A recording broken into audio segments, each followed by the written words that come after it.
நடிகர் விஜய் தான் ஒரு காலத்தில் தன்னுடைய சுயநலத்துக்காக, தனக்கு பொருளாதாரத்துக்காக, தன்னுடைய படம் ஓடுவதற்காக என்ன பண்ணார் தெரியுமா?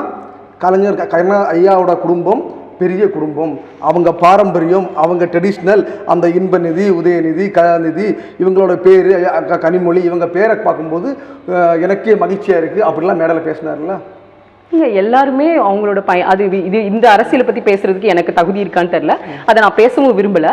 ஏன்னா அந்த அந்த அந்த என்ன சொல்றது, ஒரு தனி மனிதர் அவரோட வாழ்க்கையில சில சூழ்நிலைகள், சில முடிவுகள் எடுக்க தான். இப்போ நான் இன்னைக்கு தாவேக்கலை எப்படி ஜாயின் பண்ணியிருக்கேனோ அது வந்து என்னோட தனி மனித புரிதல்ல உள்ள ஒரு என்ன சொல்றது ஒரு முடிவு.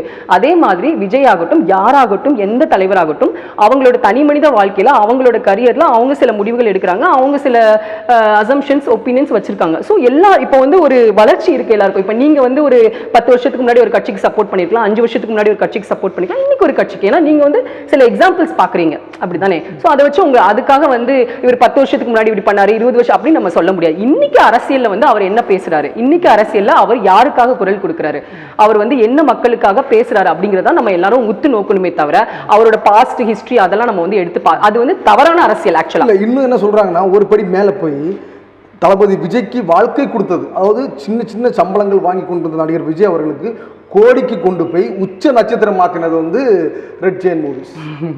அப்போ வளர்த்தின கிடாவே மார்பிளஸ் 1000 மைல இருக்கு, 1000 மைல இருக்கு.